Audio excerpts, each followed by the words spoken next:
A recap of the training of last week. Welcome new people, and I hope you'll catch up.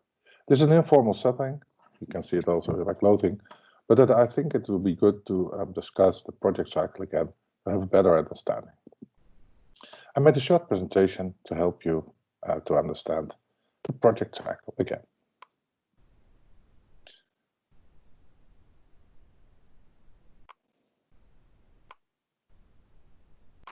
I have to open it from this drive, so it takes a second.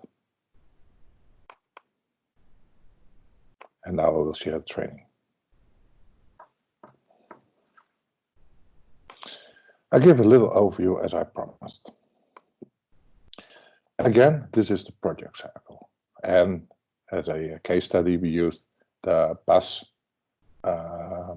tender, attached electric buses for São Paulo, a city in Latin America. As you can see, we have the project initiation phase, definition phase, requirement, and procurement phase. And the procurement phase also is the tender phase. And that ends in a contract award and financial close. Then the project is built, and then after many years, the project is closure or refinanced or evaluated. And again, what is the project initiation phase? This is always there is a problem. To have the link with the buses, pollution and congestion in St. Howard is a major problem. You will come across water. For example, there's a flooding. Or a port, they need more capacity. As you saw in the first case, the training day, the World Bank, for example, sent out a report that the congestion and the pollution and the economic disadvantages of that congestion is a real problem in St. Howard. The next phase, and we will discuss shortly in the training day 2, is the project definition.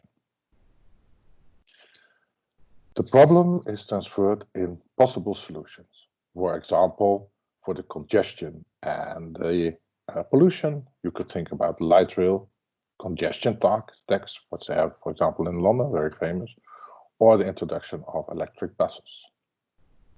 And if you have a water issue, you could be approached to help with building dikes or widening the river.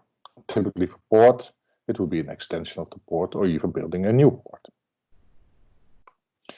The second phase is going to the solution. From all the options, say light rail or congestion charge or electric buses, you will see that during the discussion, they will choose one of the options.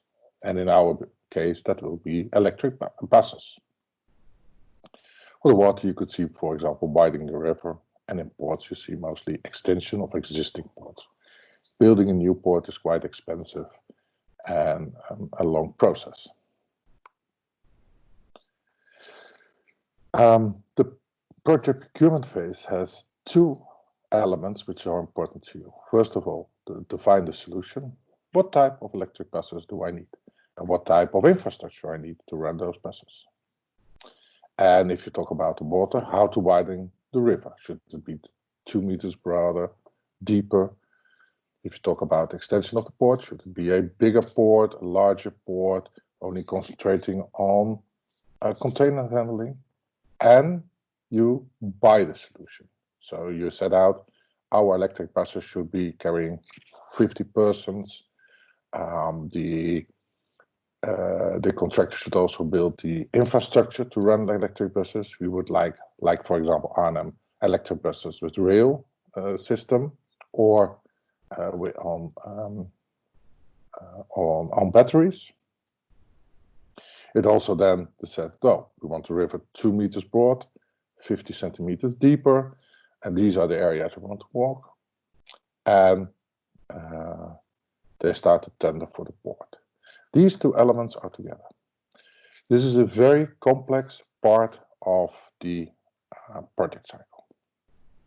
There, everybody comes together. And also the financial aspects are discussed. And then it ends with the project, contract, and financial close. This is a very short recap of what I told the last time, and also highlight some of the elements. I will come back with this picture in a second video a little bit later. Thank you very much for your attention, and I hope it was enjoyable.